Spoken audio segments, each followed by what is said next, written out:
online on Zoom, just feel free to raise your hand at any point. We can pull you over and you can comment.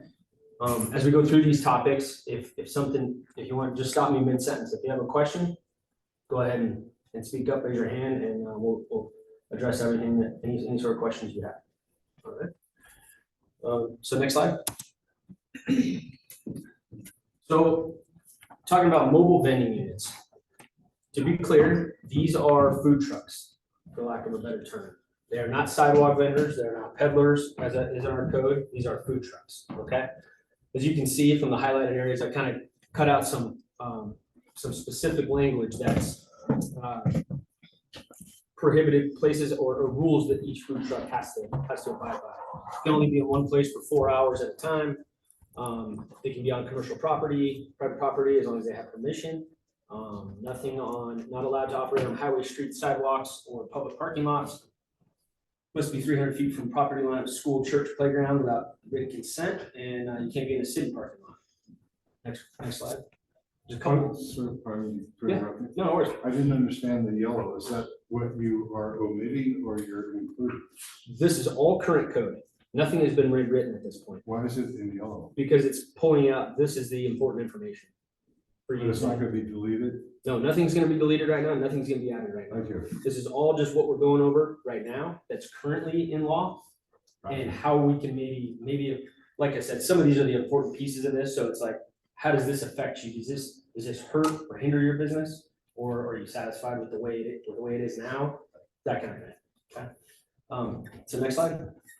This is just more of the same under this same mobile vending code. 100 feet from an entrance of a permanent restaurant or business. You're not allowed to do that. Must operate between 7 a.m. and 11 p.m. No yelling or hawking. Must be 300 feet at least from a permanent special event. And then lastly, alcoholic beverages cannot be served unless it is at a permanent special event. Now, again, these are broadly, this is not every rule of this code. This is just these are the time, place, and manner restrictions, basically the sticking points of what's allowed and how it's allowed. So yeah, to start off right here, if anybody's in the food truck business or has questions about it, do any of these things currently inhibit you from doing your job? Would you like to see something different? Again, this is all about sharing anything that we can make better. So if anybody has any questions on this, happy to answer. I have a question on the first one. So I mean, if you're running an event and it's permitted, so you have a mobile vending truck within 100 feet of a permanent restaurant? Specifically, if it is a permanent event under Chapter 513, I can't think of a time when this has happened, but it is a special event because it's something that's not normally there. So yeah, it may be next to a restaurant. I haven't come across that, to be honest, that I can think of. If somebody's come in, and we would obviously discuss it, but I've never seen that yet. have you not? Okay, that's good to know. Yes, sir. Sir, could you please spell your name and provide your direct phone number? Sure. Lance, Lance. Ferrato, Ferrato. I'm sorry, F is in Frank. F is in Frank, ERRA. I'm sorry, sir. I'm a little slow. It's all right. F is in Frank, ERRA, T is in Tom, O. And phone number, sir. 399. That's your extension. No, that's the first three numbers. Oh, sorry. That's all right. 3337. No. Yeah. Right. Yes. Yes. Yeah. That's 775. That's correct. 399 3337. You got it. Thank you. Yeah.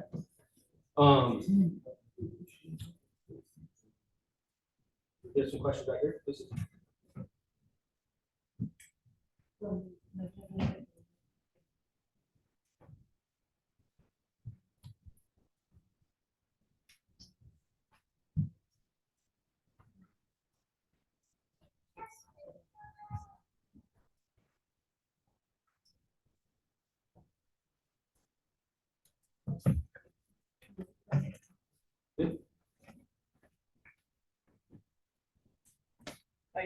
Please.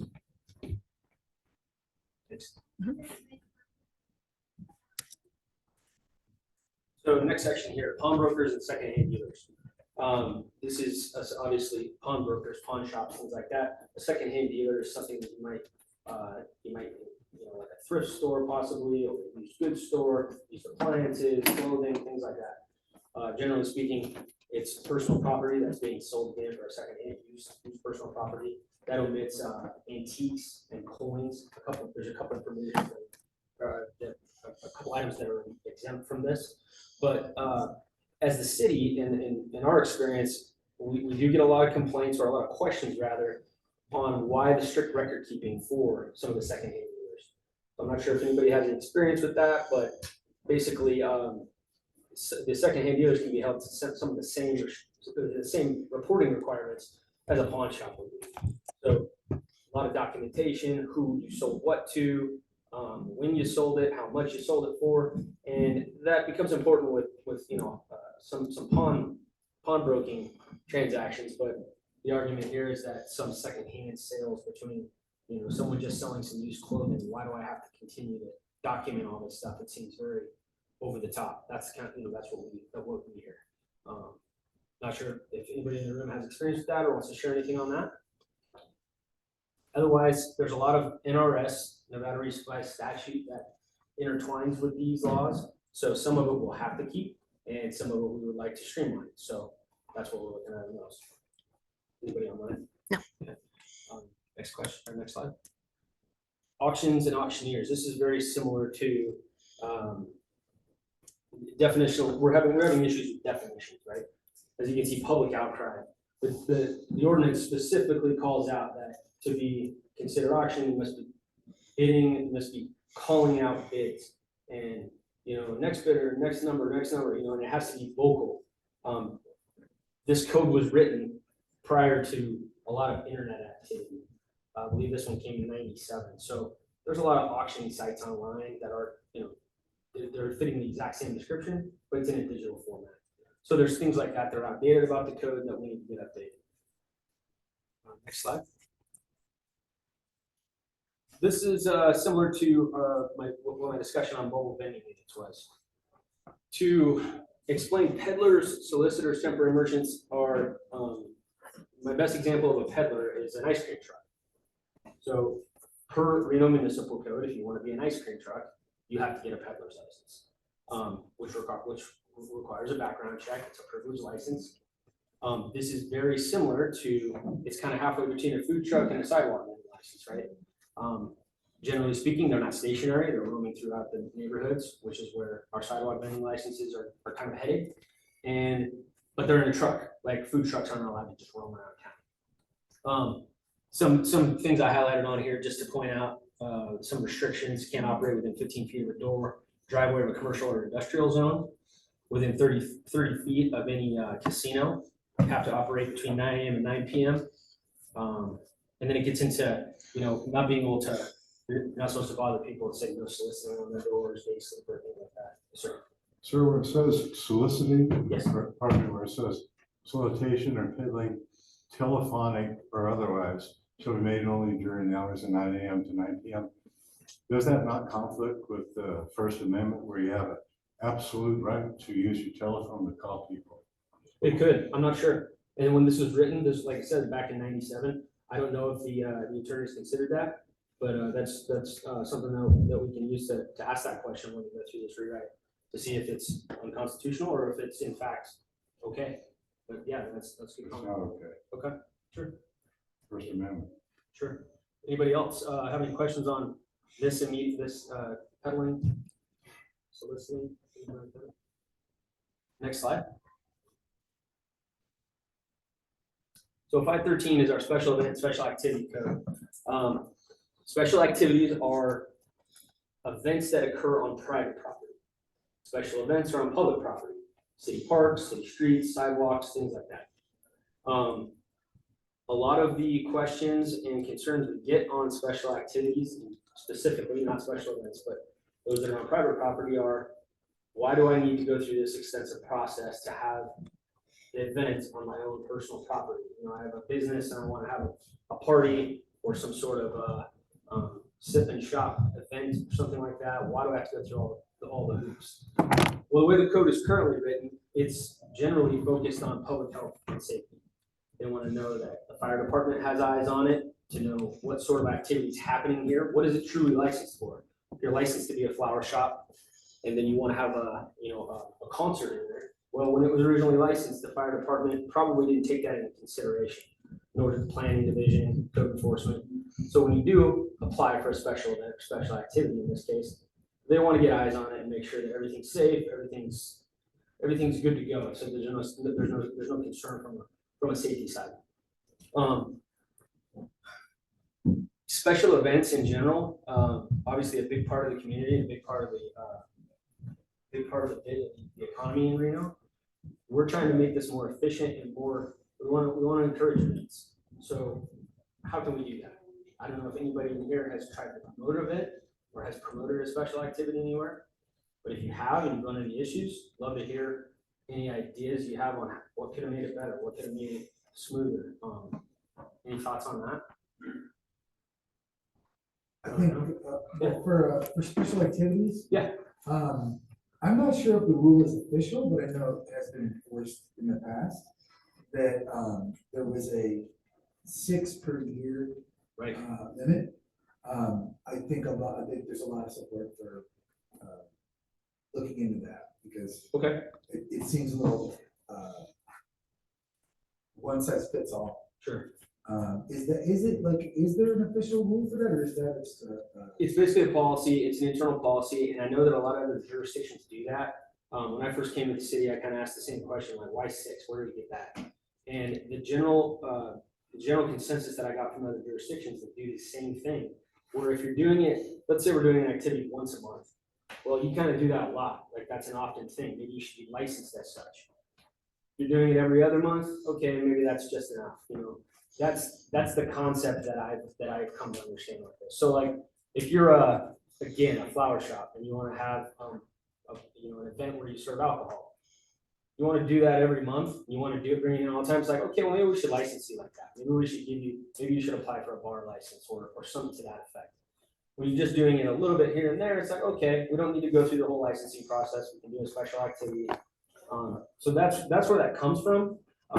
But I agree, it could be looked into as far as, maybe 6 is too little. Or maybe it just needs to be different, setup. what is the difference between it being in code and it being an internal? Yeah, policies are adopted for interpretation of code. And again, a lot of this stuff that we're rewriting, we want to get away from that. We want to get it into black and white so that everybody can see it and there's no confusion. We don't want to be reliant on a bunch of policies that we're taking interpretation from the city attorney's office and then saying like, well, yeah, it's a policy, but it's not in the books. We want to be able to put it in here. And that, again, these codes have been rewritten for almost 25 years. So as you can imagine, there are a decent amount of policies that should just be incorporated into, or at least considered, So, yeah. Yes. I have a question on the fees and the application for special events. As a vendor, are we responsible to pay the fees in the application, or whoever is The promoter. having the party or event? Yeah. Like, let's say an owner in a house, Yeah. maybe we fill the application and pay the fees, or we have say on a small business? Yeah, technically, the promoter of the event or activity is responsible for everything. It's we're permitting that promoter to put on the event, Just for that day, right? just for that day. Yeah, it could be a day, a special activity could last up to 7 days, special events can last up to, varying periods of time. But it's on the promoter to pay the fee. And generally speaking, if you're a licensed business, there would be no fee for a vendor. But if you're unlicensed, it's a $20 fee, which is basically a temporary business license. Okay. And then so the promoter is responsible for paying that $20, and the decision to reimburse is between the promoter and the vendor. And there are certain times that you can be, because of the neighbors. Yeah. Is there a certain time that you have to serve? Well, when it Or- comes to an activity permit or an event permit, it would be predetermined Mhm. when that event can take place. Generally speaking, amplified sound is not permitted past 11 or 10 o'clock. Mhm. With certain circumstances, when it gets reviewed by the department's PD, code enforcement, Right. then they might say, okay, this can go later. But if it's quiet, it's indoor, if it's an activity indoors, maybe it can go on, you know, and there's no live entertainment in there, it's just a, you know, some sort of a vendor fair or something like that, or, yeah, it's different, so different circumstances for different types, but. Lance, I have someone on Zoom. Yeah. All right. Go ahead, Tony, unmute and then you can speak. Hi, thanks. Hey, thanks again for doing this. Just looking at my list of what was going to be discussed. On what you have on on the screen here, I don't see motion picture and television production on the list. Is that changed to another day or? No, that should be the very last one on the list. It's in numerical at this point. Okay, Yeah, it's 5.20, and yeah, it'll be on there for sure. okay, thank you. It just doesn't show on the screen. It stops at 513.210 on my screen, so. Yeah, we're just talking about 513 right here, so. Oh, okay, gotcha, sorry. Thank you. Yeah, no worries. Somebody, yeah. Yeah, so, we're putting on an event, we have our pits, we have food vendors, beverage vendors, we have, retail sales, people trying out this event. We get all of the information from our food vendors, we submit that with our,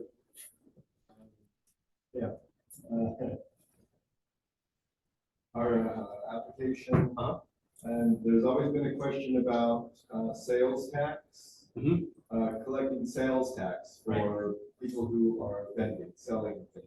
Right, so, we had that question come up earlier today, and with the city, we don't care at this point, because if you're licensed, you're already gonna be reporting your business license revenue. If you're unlicensed, you've already paid your temporary license fee, which is that $20. The Department of Taxation, however, for the state, they do collect some of that back. I don't know the ins and outs of that, but I know it's the state that's doing it. So the promoter of the event is required to go around and collect sales tax from. Not for the city's perspective, Okay. yeah. And like I said, it may be something different at the state where, yeah, you can inquire at the city level. Yeah, of course, yeah, taxation. Taxation. Any other questions on 513 while we're here? Obviously, if you're throwing an event, we require an alcohol permit. A lot of times people will get a vendor that's already licensed as alcohol and they handle it, right? They can handle the same thing with secondhand sales if you're having like a swap meet or something like that. Or the promoter has the ability to go get their own license and go get the background check. What's the price for the alcohol? To have if you have a Just for that vendor, event. yeah, 65. Yes. $65 for that, but that would be if he was a alcohol vendor, he already had an alcohol license, you know, like, maybe he's a bar, maybe he has a catering business, just to have alcohol out there, it'd be 65. But if you didn't, you had to go get your own license, you got to get a background check. Okay, and the cost? And the cost, the background check's $150, and then there are a couple other, administrative fees involved in that. So almost always, you see someone get another vendor, just get a vendor that's already licensed to handle the alcohol sales. But some people do choose to do it themselves. Yeah, that's why I'm asking, Yeah. because it never happens to us, but what if, you know? Yeah. We can have an idea or the background check or the fees, you know? Right, yeah, and we can discuss the individual fees and break it all down for you. Okay. Anything else on this? No? Next slide. So, chapter 514, First Amendment, protected expressive merchandise and displays. We don't get a lot of, if we get questions on what exactly is a, expressive merchandise from time to time, we'll get questions that say, what does that really mean? Why can someone sell one product and not have to have a business license versus some other people have to have a license, right? So this code has remained relatively unchanged for many years, and I don't know if anybody, obviously, sure you mentioned you're here to speak about First Amendment stuff, but anything you'd like to share on that would be great. Thank you, and Mr. Parada, I appreciate your thoroughness in answering questions, it's very helpful. But I'm going to stand up if I may, because there might be people who might want to find out about this, where it says the definitions and what constitutes one art is available to not have a permit and one to have a permit. What's really helpful, if anybody's interested in this, look up White versus City of Sparks. It's from the 9th Circuit. 2007. The citation is 500 Federal 3rd, 953. That case got generated when Steve White sued the city of Reno around 2014. But in April of 2014, Mayor Hillary Sheeby made art legal by making sure that if you're an artist selling your own self-created artwork that has no utility, that means you don't need a license, you do not need a permit, as long as it's on public property. Public property means a sidewalk or a park, basically. And there's some other provisions on there as well. I encourage everybody to read White versus City of Sparks to find that out, because that's how the changes got made in April 2014, when Hillary Sheeby with the previous administration, Bob Michelle, put that together. And I've been working as a visual artist, Mr. Carrata. A lot of times I put my easel up on South Virginia Street. And even during a special event like Hot August Nights, what happens, always, there's some dumb code enforcer or security that doesn't know the law. And they say, oh, you're not a vendor, you can't be here. And I'm not a vendor, because I'm a fully protected First Amendment right, where you have the ability, you have the right to exhibit and sell your own self-created work. The exception is, this is why I have to read White versus City of Sparks if you're an artist. A good example is there's a guy named John Manley who's an artist, and John makes these beautiful vases, and that's art. And I thought that he was allowed to do that, but because it has utility, because you can put flowers in it, it renders it non-expressive. So what John did, he just blew a hole in the bottom so people put maybe weld in there to fix it. So anyway, thank you for that. Yeah. Allowing me to be up here. Absolutely. For that important point. Yeah, absolutely. I have another question. Yes, ma'am. I don't know if that applies for that, but, the display and all this stuff. Mhm. Are we as a vendors, are we allowed to have the banners in the sidewalk? Like what? Like banners, like banners, like, Just like as advertisement? yes, like the mobile ones, the mobile unit. Yeah. Like Are food we truck. allowed to have in the sidewalk, the banners? Are you saying like putting out like a Let's an say, apron on the I sidewalk? sell, sorry to interrupt. That's okay. Let's say I sell flowers. Yeah. Can I have a banner like, oh, I'm selling flowers? Yeah, I believe so. I think the only thing that's in the food truck code, the mobile vending code, is that it has to be affixed to the truck. You can't put out stuff on the sidewalk. I think it's Yeah, gotta that's stay my- on the vehicle, I think. Or that's has to fine. be, Yeah, like say if you wanna put a banner, you gotta hang it on the side of the truck, or you gotta put a flag off the side of the truck. And again, that's something that's in code that, I don't know if you run into issues where you think that's something that needs to be changed. So an issue too. no, I was just wondering because, since 2009, 2010, we started our small business. And by that time, we were having so many regulations and all this stuff. Sure, So I don't know if they changed the regulation at this time. gotcha. And we used to knock the doors, like, help us, so Yeah. don't remove us, the mobile units, because we need to work, and we have Sure. to work.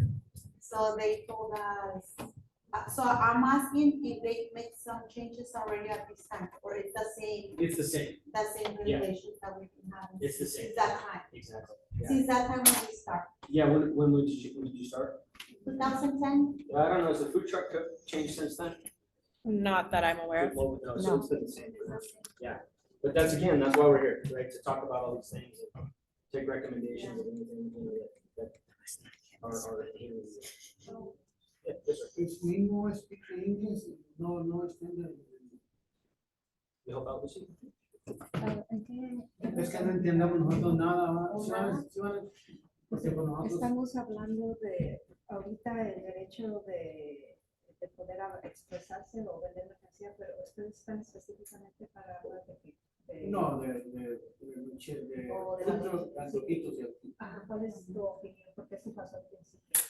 No, pues es que no entendemos nada, ¿va? Entonces, Oh, no, pues, Pues estamos aquí porque estamos revisando el código y y queremos saber si ustedes tienen una opinión o ideas de qué se puede cambiar del código que existe ahora. Porque yo tengo una pregunta, a ver si él está hablando de unos cambios que hubo a partir de abril. Y no entiendo bien qué fueron los cambios y si ya se aprobó para los vendedores ambulantes. Todavía, so she's asking about the change in April, we didn't change it. I changed in April for food trucks. No, no Or for hemos what? cambiado nada. ¿No? ¿A qué cambio te estás refiriendo? Como le entendí que dijo que hubo unos cambios a partir de abril. El señor estaba diciendo ahorita en inglés, ¿verdad? Que se paró. Él Sobre los cambios. él estaba hablando de esto específicamente, de Exactamente. que un señor demandó a la ciudad de Sparks, y que creo que dijo que en abril, y que debido a eso hubo ciertos cambios que la ciudad de Reno hizo para este parte del código postal. Pero era algo para expresión de artistas, Sí, ¿no? no Para gente que expresa su arte, nada más. No, Sí, pero no. Lo de vendedores ambulantes ya se aprobó o está en proceso. todavía no es esta proceso. She's asking about the sidewalk that, Sidewalk vendors? yeah, that we're. Yeah, we'll get to that. Yeah, I'll get to that in just a second. Ahorita If you- va a unless you hablar have a de eso, question, pero yeah. ya, si tienen opinión sobre la Pues- primera sección. Pues mi pregunta mía sería, si no la ciudad específicamente de Reno no está cubriendo los que estamos, ¿qué va a pasar si meten otros? O sea, porque Tú estás nosotros- hablando de los nuevos vendedores ambulantes. Sí, ajá, sí. O sea, no, como decir, no se dan abasto, no están haciendo su trabajo con los que ya estamos, con los existentes. Nosotros, la ciudad de Ajá. está haciendo. Sí, mi opinión mía no, porque no checan, hay muchos ambulantes, hay muchos carritos, hay muchos, y al contrario, cada vez hay más, en lugar de que hay menos, y nosotros no, por ejemplo, yo en mi food truck tiene 3 años que no se paran a hacerme una inspección, Okay, pero sin embargo, para los pagos, hasta nos multan. So she's talking Carros. about the sidewalk vendors. She's saying that we do not have enough time to even inspect them or take care of their needs. Only when we need the payment, then we show up. But so she thinks that there is a lot of them already to be discussing something new for the In chapter, in sidewalk. sidewalk vendors. They Okay. even driving the wolf cart, what's the name, the gold cart? Oh, Los so de so they are complaining that there is a lot of illegal vending and they are just like going everywhere with the push carts and. Even driving though, I was just driving, to pick up my daughter from school, and they have not even license, like regular license, they're in front of you. Like, in my concern in it, we can even have an incident, and we're gonna be responsible as a driver, because they don't have like left or right lines. Yeah. We not even know where they're going, and then, it seems like, it's affecting, Sure. like, we say that we make payments and we have our license upgrade Mhm. since, like I say, since that time. Mhm. And my husband was having the same question, that we say, because we remember, and here few people that we start since that time. And, always on time, payments, taxation, IRS. We always have update, and so many people around, we don't know because they work after hours when you guys off. Sure. So I Yeah. even wanna work for the city, so I can work after hours, so I can have inspections. Because, I'm not saying like to be, how do I say? ¿Cómo se dice? Egoísta. Selfish or anything like that, but we have a hard time when we start. Yeah. And something's like, what happens, we have so many questions, and that's why we're here, Sure. because it seems like it's not fair. Whoever has upgrades since that time, Mhm. there's so many that have so many years. And I think everybody's like me, my husband concerning about that. Yeah. So to get a little bit more specific about the sidewalk vendors, and stop me anytime if you wanna translate, but, the state law that was enacted, this last legislative session basically, gave each jurisdiction the responsibility to, regulate sidewalk vending. We obviously already had this chapter, it's a little different than what the requirements for Nevada are now. So we're taking this piece of legislation and putting it into our code. And basically, at this time, our intent is to not do anything more restrictive than the state is already requiring. So the state says there are certain places you can operate, and the state says that there are certain distancing requirements from where you can operate. And we're kind of just going with that, going with the bare minimum at this point that abides by state law. And then we're gonna see how everything unfolds, because another part of this legislation was a task force. So there's gonna be a food, sidewalk vending task force, a group of individuals that will be tasked with figuring out how to make it more regulated, easy for people to operate and do it, but to follow the rules. And to make sure everybody has to pay, pay the fees and operate by the rules. And that's the whole intent behind the legislation. Right, that's what I meant. I mean, everybody can, have license and pay, just like in the economy, it's gonna be better. Sure. But as long as we follow rules and we follow, because we as a owners, honestly, myself, I'm afraid, like something happens and city says, no more license, we close, everybody, no matter sidewalk or whatever, no more license. And I go, it's not fair, you're doing the right thing and affects you Sure. as a employee. And I'm like, honestly, I've been thinking about it. I go, what if something happens and they say, no more license, we close? Sure. So you never know, I mean, I don't know, it's just like, Yeah, you want it fair and, yeah, just like, it's okay, if they open so many businesses, it's okay, as long as we follow instructions. Sure. As a group. Yeah. I mean, I don't know, I mean, it's my no, it's good feedback. opinion. Yeah, it's a good It's my opinion too. Yeah, opinion, it's my, appreciate it. my husband. thinks the Para, same, the para same. aquellos que no entendieron, esta regla viene del Estado. Ellos son los que nos están diciendo que tenemos que crear una licencia para esas personas que están vendiendo ilegalmente. Nosotros ahorita tenemos una que es vendedor de banqueta. Lo único que estamos esperando ahorita, la legislatura está en plática para ver qué tipo de licencia quieren dar. Ellos van a dar sus reglas y después nosotros, cada ciudad va a agarrar esas reglas y las va a asimilar. Y eso está ahorita, entonces, por ejemplo, una de las reglas que tienen es que tienen que pasar una investigación criminal y lo que están diciendo es que la mayoría de esas personas no tienen papeles, solo les van a quitar eso.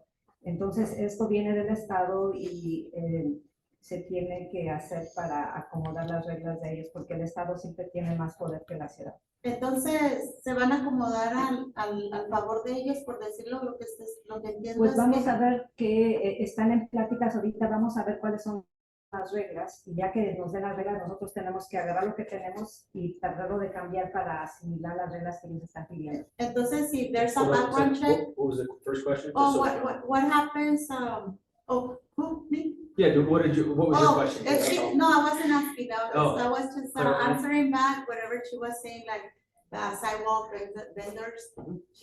What I understand says that they're gonna have rules to give those permits, specific permits. And, because some of them, they don't have like a status. Right. And they gonna, accommodate or whatever Sure. to them, to their benefits, in order that they open their own license, Right. something like that. See, ¿verdad? So I was just asking, that, Yeah, I no, was that's fine, asking that, are you guys gonna remove that, or it's gonna be more restrictions, or it's gonna be easy to open? Yeah, Anybody can open at a this point, license. the direction of the state and the intention behind the new legislation is to reduce the barriers to entry. Right. So to make it easier, which means in our case, taking away background checks and making it more of a normal general business license, like maybe a food truck. You don't need a background check to have a food truck. Right. So same playing field. Okay. That's it. Pues, pero es bueno saber, it's good to know, because. Sure, yeah. It's good to know, because that's why we hear, that's why it's, we ask, but if we don't ask, we're not gonna know. Sure, Sometimes I'm afraid to ask, but I'm like, no, I'm here for a reason, for sure. and I'm gonna open my mouth, I have to No, that's speak. good. But, I mean, just to be fair, you know, to everybody, because everybody needs a job. And we have to work, we have a family, but we would like to do the right thing.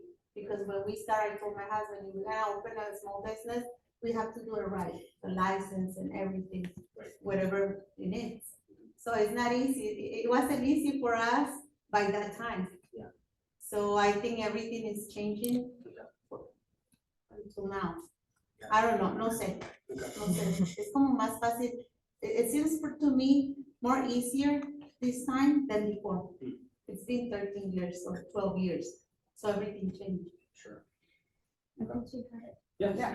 In regards to that, you know, one of the things is I know that there's a lot of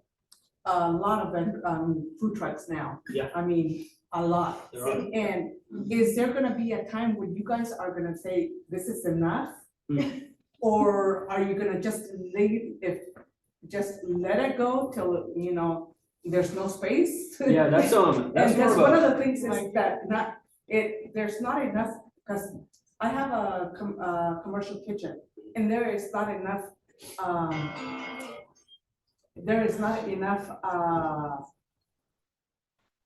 depots Yeah. or kitchens to be able to provide for, Yeah. you know, all the trucks that there are. You know, Yeah, there's no, always, and there's more and more coming in. yeah, that's more of a policy question from the city council probably to say some sort of limit like that.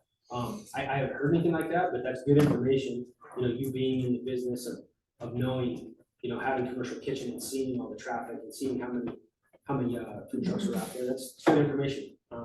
So I'm happy to, you know, to share that too, but as far as like limiting licenses and things like that, that's definitely more of a city council policy approach decision.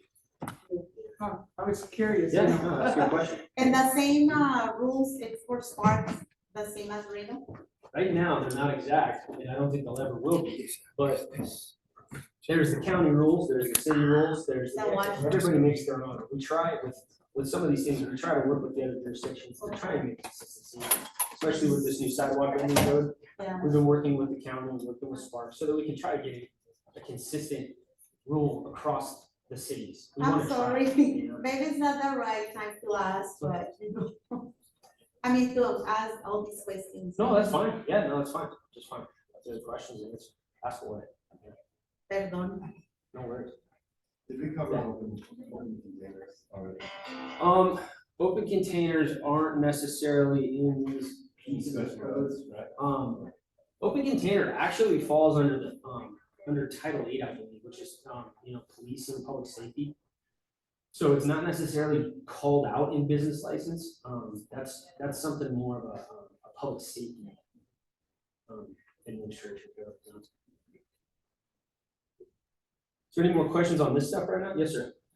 Just briefly. Yeah. As I understand it, chapter 5.14 is gonna be, because it's so good and it's legal, and the city had been sued 2 times in the past, it cost the city a lot of time.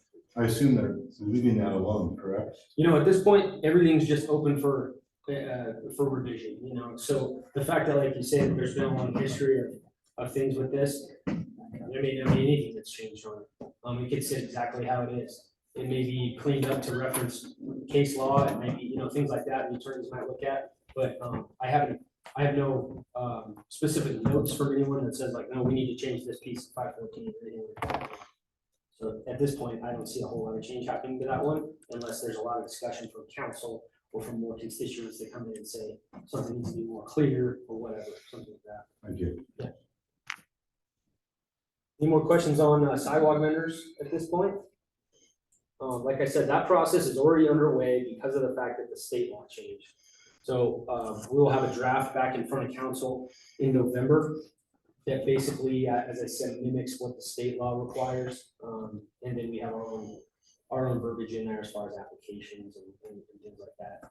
But this will be brought to in November, and then we will be open for discussion at that time too, if there are questions on it. So. Para aquellos lo que no entendieron, dice que los vendedores de banqueta, la nueva licencia que están el Estado trabajando, dice, piensa que para noviembre ya va a haber algo, por si ustedes están interesados para ver qué es lo que va a hacer, entonces nos pueden llamar.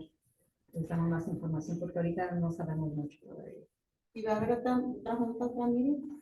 Are we gonna have a meeting to discuss the sidewalk banner? When this first one comes out, there won't be further meetings before it goes into effect, because basically, as I said, we're mimicking state law. So there's not really a lot of, we're not building in more restrictions that would be something that the That's constituents would not right. argue, right? So once it's done, what I think will probably happen is we will have an outreach meeting to let sidewalk vendors know how it works and what's expected. That's my intent. at this time. Okay.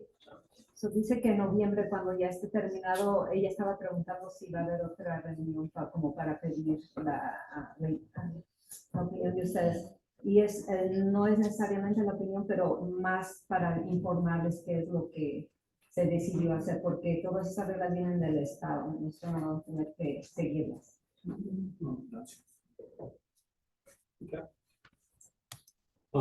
Next slide. Next, towing and booting companies. I don't know if anybody's been involved with these or has questions. Very rarely does anything come from our office.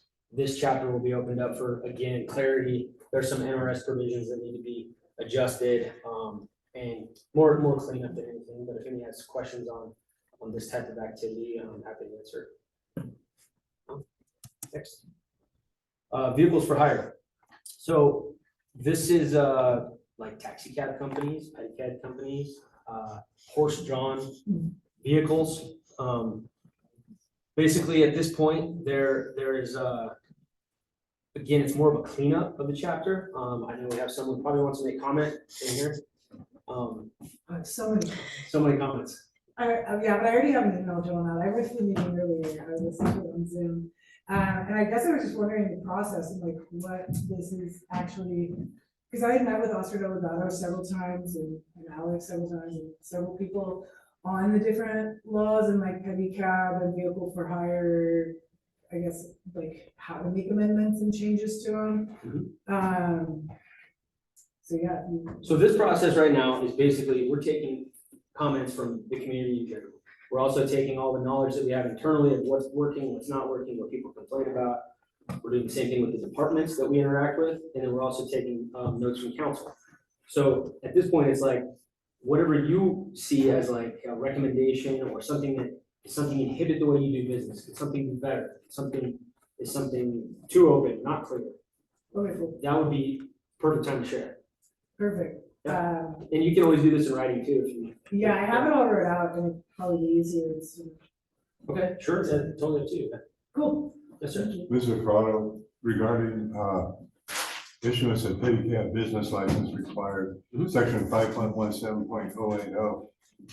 My comment is on that is, I hope that they're not going to be overly harsh, because that is such a great thing for tourists and locals. Yeah. And everybody that has been doing that has been, in my experience, watchful of the law. They've been very good about doing what it is they're supposed to do, and people just love that. Sure. And it provides an opportunity for people that may not have any other skills to get on their bike and pedal it with the thing on the back and all people around. It's a really good thing for the city of Reno. Good, great. Good comment. Any other items on this chapter? Any questions? No? Next.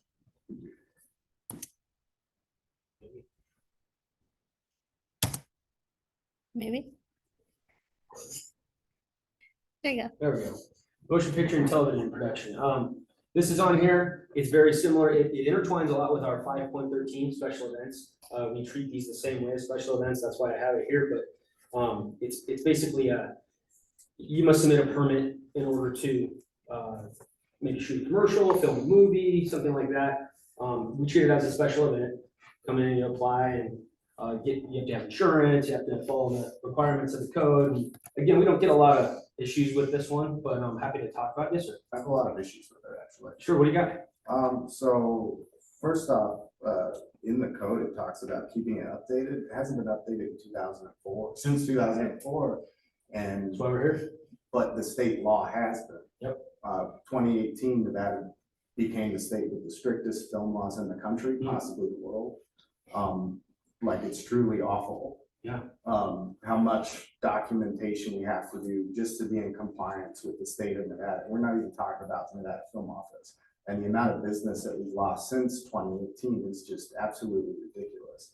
And so I would like to see it updated. There's nothing in here about jibs, camera cars, anything like that. Okay. And I understand there is state preemption as well, like a lot of that, like camera cars go through the DMV.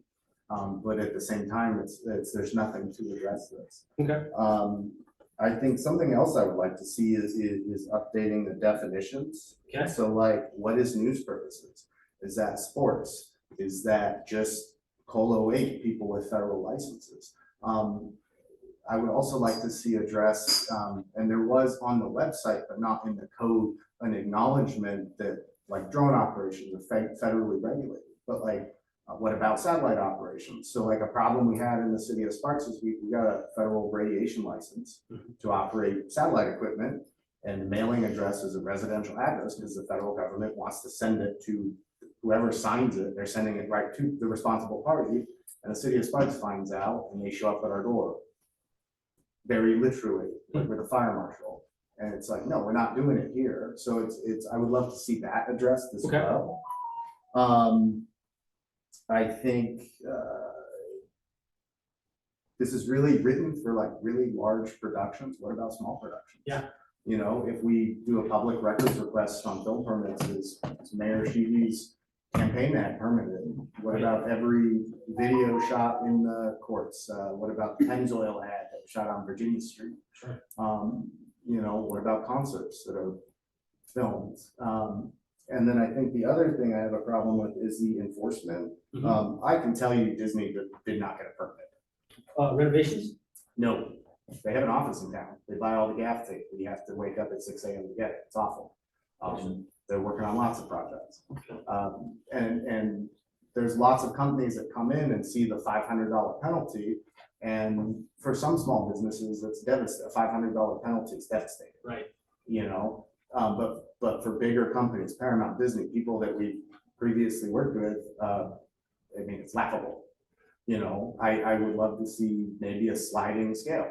Sure. Like with the business licenses, you know, if we're not doing so good, it's a $60 license. Last year it was a $600 license. Okay. So I think that would be nice as well. Additionally, I don't think there's any provisions or clarification of like what if we're contracted by the state or the city. Sure. So I've done work for the city of Sparks. I've done tribal work, and it's like it's a big gray area that no one wants to address. And so it's like, what do we do? And we're already dealing with the state of Nevada on so many fronts. And I wish it was not split up already into special activities and motion pictures, because we're already dealing with stuff in the state that's split up between with workers' comp law. We have the Nevada Film Office law, which half of that, I mean, they have no penalties if you violate the law at the state level. Like they send you a letter and it's like, oh, don't do that again. So it's like, why should anyone comply when there's really poor enforcement and communication? Sure. The number of productions we've worked on that have been unpermitted is insane. And it's like, how can we check permits? Right. You know, it's really, so like OSHA cards, I think you can scan them. You know, so if someone posts a permit, maybe we can get a way to verify the permit with the city that's easy and doesn't involve calling or emailing. Because I can't tell you how many forged permits we've had. Really? Or even forged, we've caught all the forged OSHA cards, because that happens more than I would like to admit. But it's incredibly frustrating, especially when individuals who are here are hiring people out of state who don't know the rules and don't know the law intentionally to pay them lower wages, but also to violate the law. And then when they're done, they go home. So it's like, oh, I can't get them now. You know, I don't think you have the resources to chase people to Los Angeles. Right. So it's very frustrating. Okay. Those are all great comments, because they're completely out of my scope and my experience. So it's good to hear that from somebody who deals with it. So appreciate that. And like I said, to everybody, happy to submit something in writing. It's even better. We have this all recorded, but yeah, that's helpful. Anybody else have anything on this topic? Next one. So tomorrow's meeting, we'll cover those topics right there. This will be the last meeting. So we basically, it was 4 days worth of meetings, 2 meetings each day. So we'll do this tomorrow at 1 o'clock and at 5:30 again, if anybody's interested. I would expect that most of the questions will come around massage establishments, possibly some cannabis, motel inspection programs maybe, but otherwise, some of these are just, they're here, we don't have to get a lot of questions on them. But obviously, happy to entertain anybody that's just interested in learning about any of it. Go ahead and go to the next slide. So as I mentioned earlier, if you have questions in writing, we appreciate it, writing just or comments, even just so we can track it, we can have a copy of it, keep it in our files while we're doing all this stuff. blcode@reno.gov is the best way to submit something. And then you can also go to the website, reno.gov/business license, and there's all the information there that you need as far as schedules, links to these meetings. These will be posted so you can watch them back. We have timelines on there and more contact information. So again, Lucy, if you want to elaborate on any of that, that'd be great.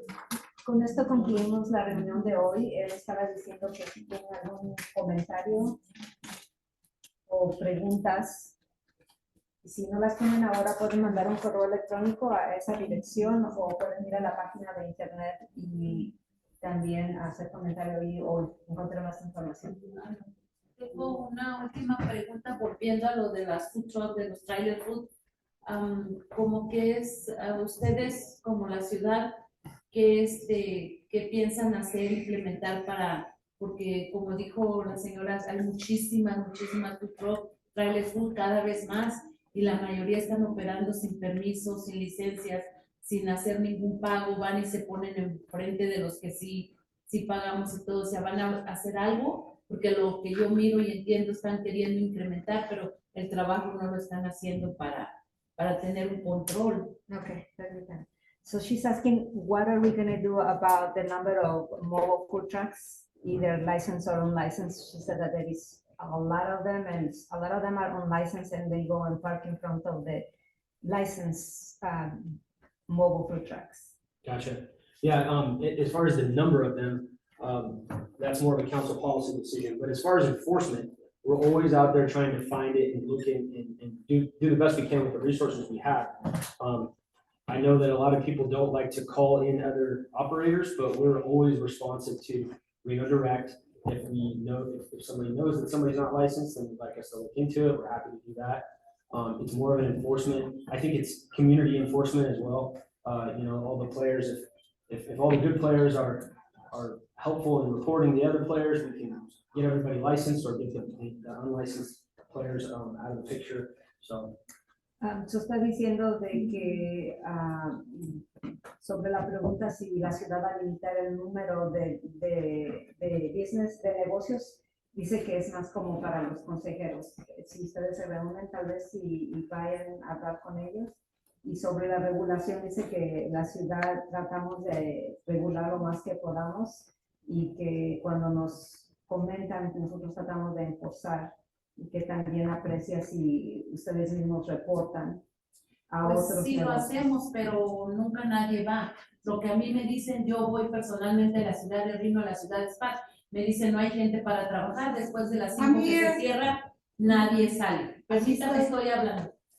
Ya nadie sale a checar ni nada porque, o sea, ya se acabó su horario, su turno de ustedes, de la ciudad de Reno y la de Sparks. Después de las 5 nadie checa. ¿Qué es lo que está haciendo la gente? Esperando que estén las 5 para irse a poner por todos lados. Gente con licencia de solo Sparks está en Reno y viceversa. O sea, yo tengo 10 años con mi primer food truck y antes sí checaban. Antes a nosotros nos caían a las 10, 11 de la noche, sin permiso, se subían a checar tanto que el departamento como la ciudad y ahora no hacen nada. O sea, ya no se mira que no, como que no tienen el control y que sin embargo hay otras peticiones como eso de entrar más. Supuestamente como carritos así de los que están vendiendo no se puede, no tienen permiso y ahí andan y ellos dicen que sí tienen permiso. She says she does report that, but we always tell them like it's after 5 we don't work, and so the illegal vendors know, and so they show up after hours. She said that there are a lot of business owners that only have like a Sparks license and they come into Reno or vice versa. So she is saying like, we cannot even control what we have, why are we giving sidewalk vendor licenses? And so she said that in the past, she had experience where like the health department shows up at any given time, same with the city, but lately like they call and they say, well, nobody's working right now, so nobody can go and check. Okay. Eso es cierto, estoy de acuerdo con ella. Also, she said she agrees with the statement that she That's made. what I'm saying, I'm here. Disculpa que quiero la palabra. Yo estoy muy decepcionada porque tengo emails, llamadas desde Reno, de Sparks. Me han contestado los emails y lo único que me dicen, oh, no tenemos personal al momento, vamos a, te puedo decir que fue febrero, porque tengo pruebas, ¿verdad?, de los emails, y me dijeron que supuestamente en junio agarraban más personal y que iban a empezar a actuar, iban a empezar a salir a las calles, pegar y todo. Hasta el momento no han hecho nada porque a lo que se ve todavía siguen operando esas personas. Pero tú estás hablando de la ciudad de Reno o la ciudad de las Sparks? dos, ¿De las dos? de las dos. Okay, so she says she's very disappointed because since, ¿dijiste que de junio? No, desde enero. Or since January, she has been emailing or calling, and she was told that they were gonna get more people in June, which I don't think is that. And that she hasn't seen any change. And just real quick, where are both of you, everybody, where are you submitting comments like this, or where are you reporting? Just so- Online, where we're supposed to. Like Reno say, Direct? The claims. Okay. Y sí nos han contestado, pero nomás no. ¿Y cuando les contestan, qué les dicen? Pues que van a tomar cartas en el Oh. asunto, que no somos los primeros que estamos reportando, que la queja ya viene de más personas de tiempo atrás, pero que van a empezar a checar, a tomar cartas sobre el asunto, pero nada. When they report that they do get an answer saying that we're gonna look into it, but then they don't see anything. Okay. Okay, I'm in the same situation. I have a food truck and I have license. And I found that people using my names to run in another business and coming to the special event. I'm coming to the city, I'm coming to the state, and I report it, and I fill out a report. And the lady said, oh, we cannot do nothing. You can call on Monday, and it's supposed to be 24 hours, complaint office of people. And I'm coming to the Washoe County, and I say, hey, somebody's using my name. And I get a tax for sale tax, but this is my legal name working for another person. And it's affect me, and I go to health department, I come into, because this person is in Reno City, I'm coming fill it up complaint, and I receive, oh, we're in the process. And all the time I check this in the status, oh, we're in the process. And by this process, it's 2 years right now. Is that complaint, you make that with business license or with the police department? Police department say it must to be the state and the city that we. She say it's special, I have something, this is something for this office, we can do something. After this, we cannot do anything, but this is really and I go to the state, and I go to the state and fill out a complaint, but this is supposed to be, nobody can use my name, because I have in the state and on the flame holding my name, I paid, and I made the legal right to hold in my name is nobody use, it's only one more person, and the whole state of Nevada is in Las Vegas for the clerk.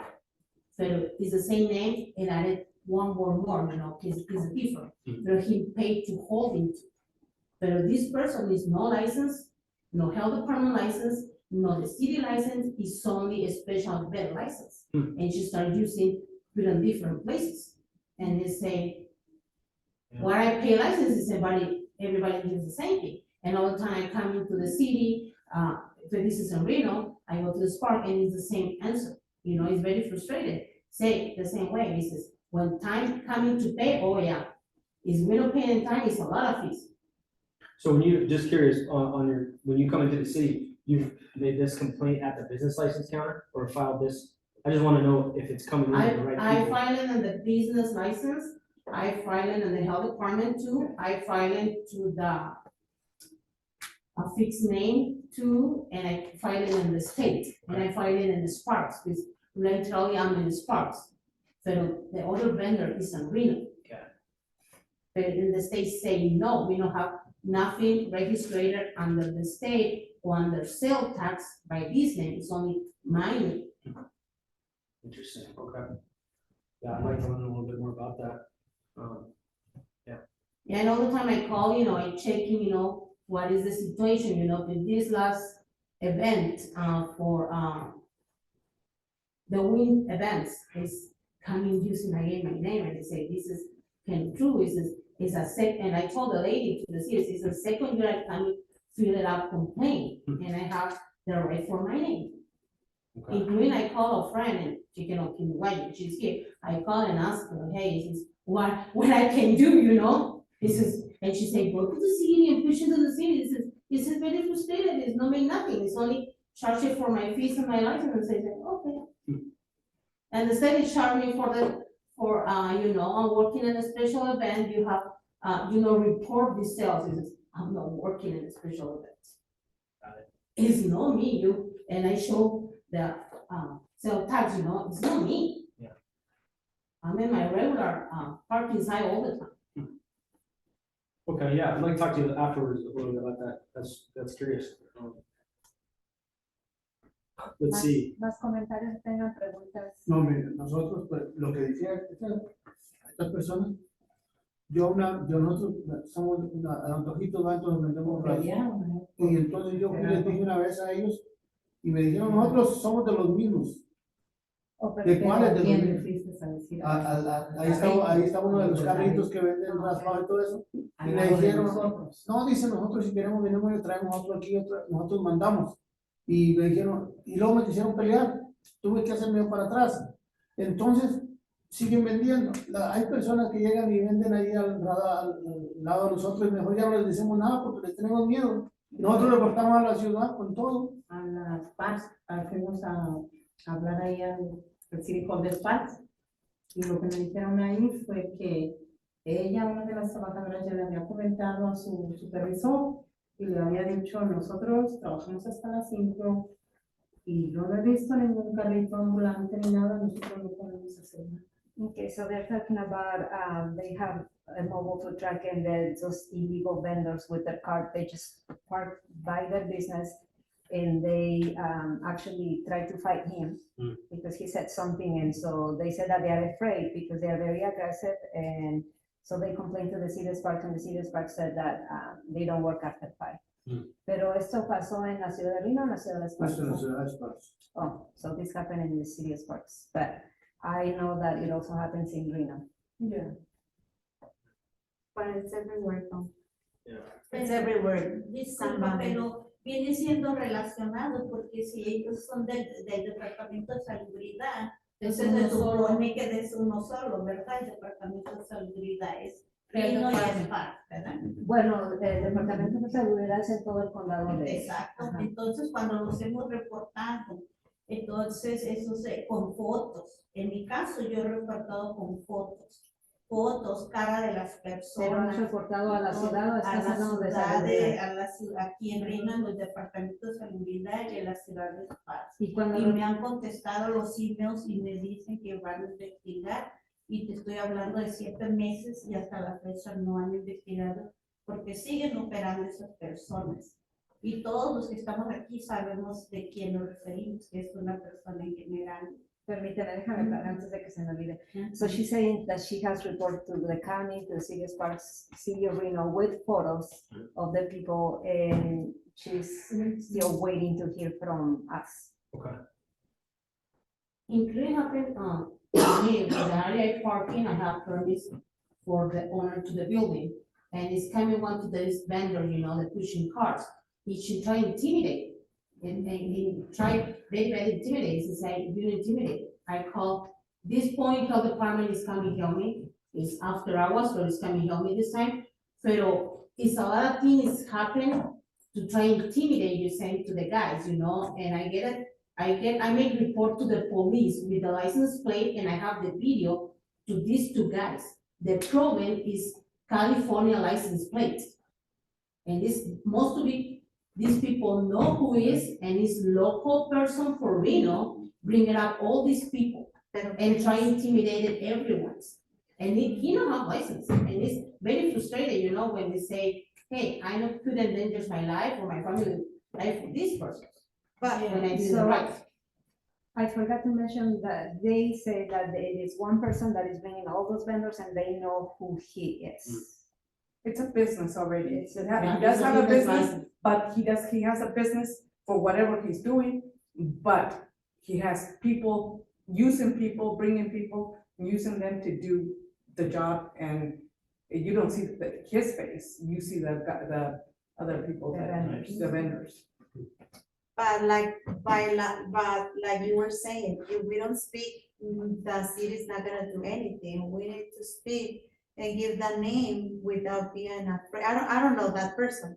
But what I'm saying, if I knew it, I would tell. And even though, as a group, we can do something to be better. Sure. I mean, if we don't, if we just like,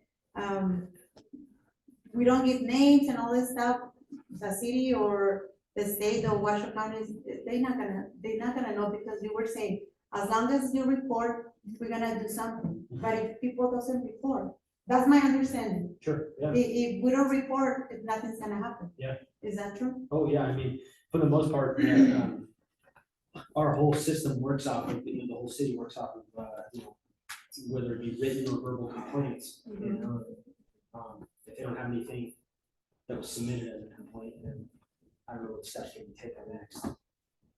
So yeah, that's the best way, and I understand frustration that you had non-responsive complaints. It's everybody here, you know, Yeah. is 1, 2, 3, 4, 5 Yeah. person. We made a complaint. We reported to both cities, to the state, Yeah. to the Washoe County, Yeah. to the police, and nothing happened. Yeah. It's more frustrating. I definitely It's not said- no, we no stay. We prove Yeah, and you we do tried to. everything element to this city and the law to do something, and nothing happened. No, I'm curious to look into some of these, because, that's just not the experience that I've had, is that when complaints come in, they at least get responded to, and if they're just standing there open-ended with nobody, I'm wondering if there's a breakdown somewhere, so, that's all good feedback, because there's something to look into for sure. Yeah, and I'm sorry to interrupt again. Somebody said something about before, they used to work late, the health department, the city, and they used to inspect. No matter what time, they're not even without notice, just drive by and let's see your temperature and all this stuff. It was way before, because I remember. The health department? Yes, health department, the city, Sparks, they were everywhere. Yeah. And even though if they see you on the sidewalk, like let's say next to the Rancho Market, La Pulga, they even, if you were there, they removed, even the police was involved. Is that right? Because they used to, when we start parking at the La Pulga, and even the police. Sparks. The Sparks. Well, it was part of Sparks, half of Sparks, and Reno. It was in between. Right. Both. So I remember that even the police used to be involved. Hey, you cannot be here, you have to move. Right. And now it's like nothing happens. Everybody can do whatever they want. Okay.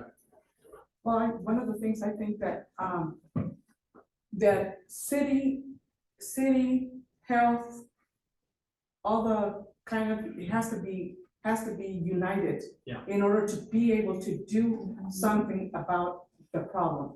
Because if you guys are you're taking care of only your thing, and health department is taking care of their thing, and the state is doing their thing on their own, it doesn't get done. Right. Because there's no communication, there's not, so, like, I know that, one of the health departments, had told me that, not too long ago, there was an incident where there was a dance.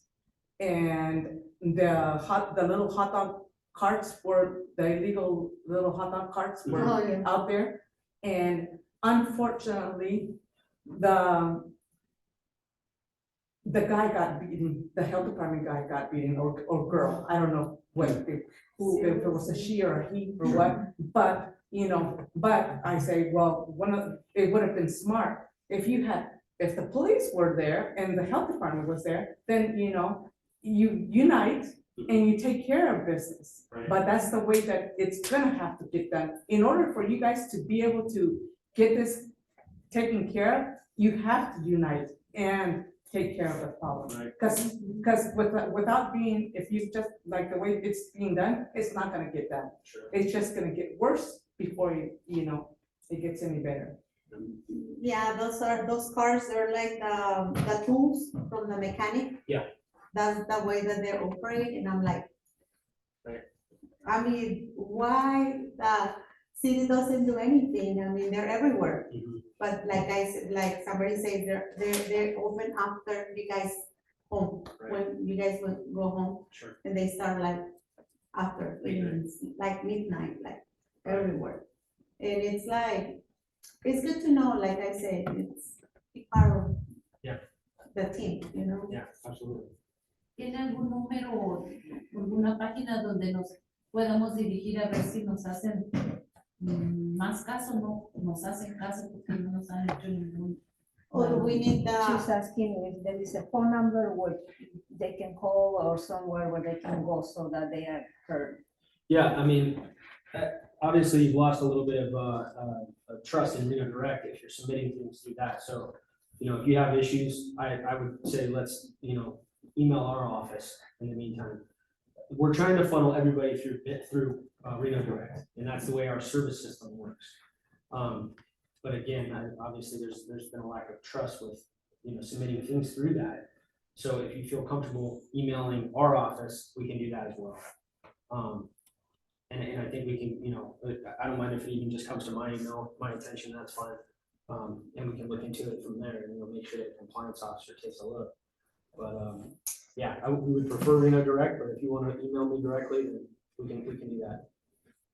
No sé si tienen el teléfono donde llaman para poner quejas, dice que pueden seguir comunicando hacia ahí o pueden mandar correos directamente a él. Se disculpa, pues si ya perdieron la esperanza de que las quejas van a algún lado. I can write my email up here if you want. O una lista que podamos hacer como una lista de todos los que pues estamos operando, tratando de hacer las reglas bien. No ayudaría eso. Como juntar firmas, como juntar ver si firmas somos mayoría, y después de eso. Claro, ustedes pueden venirse y pueden a ese correo pueden reportarlo o al correo de él, este es el de él directamente. Mira, la hoja que nos hicieron llegar por la que estamos aquí, la mandaron en inglés, supongo, a la mayoría de negocios. Mi amiga, ella Dora, la tradujo en español y yo llevé a 57 loncheras. De esas 57, solo 4 personas veo aquí, porque la mayoría me dijeron, andas perdiendo tu tiempo, ¿para qué estás pagando si puedes trabajar sin pagar? Yo no pago nada y estoy trabajando. Hubo gente que me dijo que hasta 7 años. Okay, so she said the letter that we sent, I guess what she translated was the section of the code and she distributed that to, ¿cuántos dijiste? 57, 57 tengo apuntada los que les business debí. owners, and then that a lot of them say like you're wasting your time, why you even go, you can just work without a license. Interesting. Pero una vez se me olvidó pagar la de el condado, $100 por un día. La de Health Department te cobran el 25% con un día que se te pase de tal vez nos ofrecemos de voluntarios para ayudarnos a hacer algo. So she's complaining about when like she was late with the county, one time she had to pay $100 because she was one day late. And ¿cuál otra mencionaste? La de Health Department el 25%. The health department is 25% if she was late one day. In other words, we as owners and we're doing things the right way. Right. We pay our fees and everything, and if we're late, we get a penalty. Right. But there's other food trucks and everything without a license and everything, and nothing happens. Right. And so that's where the complaint is, Yeah. where she's talking about that, you know, one of the things that she was saying, well, why don't we, is there a way that, that can be done to where whoever we are working, doing the stuff right, that there's a list of us, and you know, and then that way you guys can go around and seeing the rest that are not Right. permitted. But, you know, like I say, it's, one of the things is that in order for something to really happen, it's that, you know, Reno Sparks Health Department, you guys have to really get, together, and the police also, because I know that, the police has been involved with the lunch trucks a while back. Oh, yeah. Because I used to work in Sparks before, a while back, and where Sonora works now, that's where I used to be at. And at that time, I guess food trucks were not allowed, or they said no more food trucks.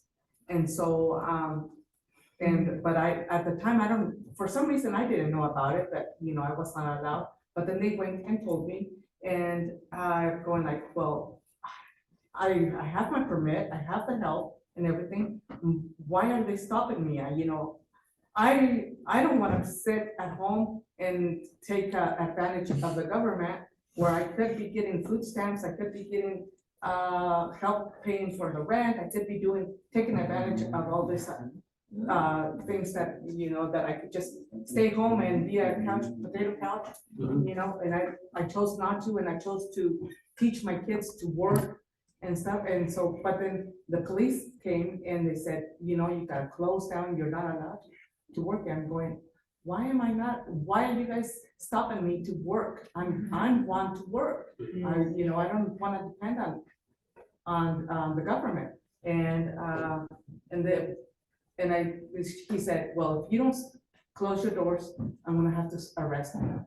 And so I said, well, you know, I don't have time for that. Right. So I stopped, and and then I looked into somewhere else, and I think I started in Reno. I think at that time, I stopped working for a while at that time. Ahorita hasta unos carritos de golf, en carritos de golf andan vendiendo, y en Moro Homes.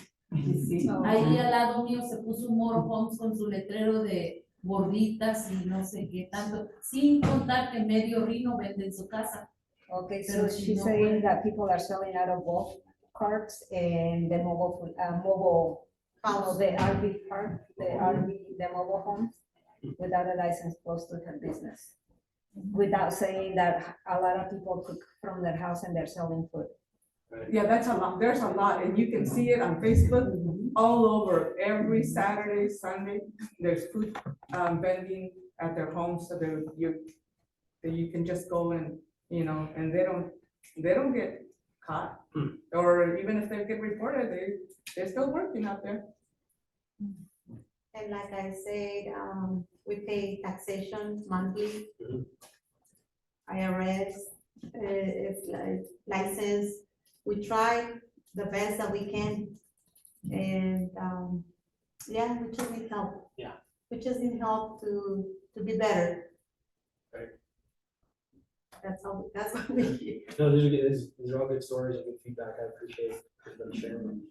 No, we need help to continue in the business, Yeah. because, with a lot of more food trucks, it's not only 51, to say you're going, you can go more than 51, you know, to ask them come to the meetings, and I told her, it's all the time the same people in the meeting, you Yeah. know? And the other way is, these people not pay taxes, no pay fees, no license, and cities and all department is over people having license. Well, we can survive. Is the other, try to get advantage for all people with license. De varias trocas de las que visité, la mayoría su letrerote, only cash. A lot of the food trucks that she stopped by, they have their sign that says cash only.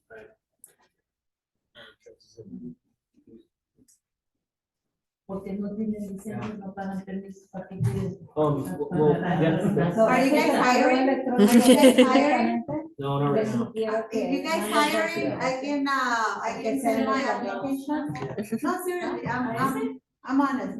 I would like to, because if nobody can work after hours, I can work. I mean, because I've been through. Yeah. And I'm like, I can apply for city, for Reno, for anything, you know? Right. But like I say, if you don't have the openings, you don't have the people who can help us, or you don't have the applications, so anybody can work for you guys to help or be part of that group, so we can do a better community. Yeah. But you say that you're not Not right hiring. now, but yeah. no, I appreciate it. She was saying that they don't have any employees after work, you know, how we gonna handle? Yeah. How we gonna help? If you guys doesn't give us the opportunity to work for you guys, with you guys. No, O it's deberían ¿cómo se dice? A todas las food trucks, que primero tengan el permiso de Carlos Bande, que es el más costoso, ¿verdad? Porque, ejemplo, cuando como dice ella, desde hace enero y todo, a mí se me puso una persona de como 7, 8 meses duró ahí y resulta que nada más tenía, bueno, primero no tenía licencia y después nomás sacó la de Spanish y con esa estaba. Mi entendimiento es de que la ciudad no te puede dar licencia si no tienes las otras aprobaciones, por lo menos para la ciudad de Reno, no sé si la ciudad de Sparks. It's the same. So she's talking about somebody that had a Sparks license, but she's under the impression that he did not have the health permit, but I explained to her that it's part of the process, but I think she's talking about Sparks. It's the same thing with Reno, that they won't be able to give you a license if you don't pass the health department. Right. Or the city of Sparks or Carson City, they don't give you license without all those requirements. I mean, there's so many questions, we can stay here all day and, no, seriously, Yeah, sure. and thank you for giving us the opportunity Yeah, to absolutely. speak, because this is the opportunity for us. Yeah. How can we, what we can do. I appreciate that. And I appreciate your time. Yeah, thank you very much. Okay, thank you for your time, Of course. information. Yeah, and feel free to email here, email me there, or use the website. But can we send this español or it has to If be it, only if it English? comes to me in Spanish, Lucio. Lucio. En español también? Yeah, that's fine. Yeah, no problem. Thank you. Because we can be more specific. Yeah, exactly. Yeah, that's fine. Well, great. If there are any other questions, that's all I have for you tonight. And, like I said, feel free to reach out. Oh, yes, sir. One more. 2 quick questions. I can't read your email up there. Is that a capital L at the end? That's right. So this uppercase F, ERRATOL. You want me to write it down for you? Oh, I think, yeah. I hope you understand my handwriting. Great. Yeah. So could somebody put the last 2 screens up there up really fast? What time is that tomorrow for the session tomorrow? Same as today, 1 o'clock and 5 today. Yeah. Okay. Yep. Could they? Let me end this real quick. Did you have a comment that you wanted to make? Yeah, could the city of Reno maybe post the cost recovery like the state does, just an estimate, so like when we're building budgets, I feel like I shouldn't have to do like an information request, it should just be up there, like how much does it cost? Yes, If I do it is. I'm need sorry. police, so the state does Yeah, that, you so I know don't- exactly I how don't much like state that. troopers cost, I know I exactly how hope you much it costs understand, to if shut not, down a just tell road them to write it down. for the state. Yeah, you're right. Yeah, like, give me like a specific example, if you can think of it. So you can see. I'm closing a road, I have a general idea of how many police officers you're gonna tell me. And if I go to the state website, it says, you need at least 1 lieutenant and this many state troopers at a minimum, and this is the hourly rate, so it's $95 an hour for a lieutenant, $75 an hour Yeah. for You do have that information in the fee schedule, but you wouldn't necessarily know how many you wouldn't know that, like, the rates are there and the hourlies for the lieutenants and sergeants and everything else, but you may not know with the city, like, oh, they need one lieutenant or 4 officers. But like, just, so on your film permit application, there's no fee schedule. In fact, it just says the application's free and you might be responsible for these costs. And it's not like Yeah, linked. no, you make a good point with the film stuff. It's definitely very silent and it needs to be elaborated. And then the Nevada Film Office is like, I was looking at their paperwork and it's very incomplete. So it's like, and I think the big thing is definitions, like what, am I violating the law with KNSN? Or am I operating, is it newsworthy, even though it's, like, I don't think anyone has a clue what's going on. And we've just been operating to the best of our ability, and I mean, that's TV too, but I don't know what's going on. But it's like, none of us want to violate the law, so that's where we're at. Okay, no, that's good information. All right, I'm gonna end this meeting. All right, thanks very much, everybody. If you have anything else, let me know. All right.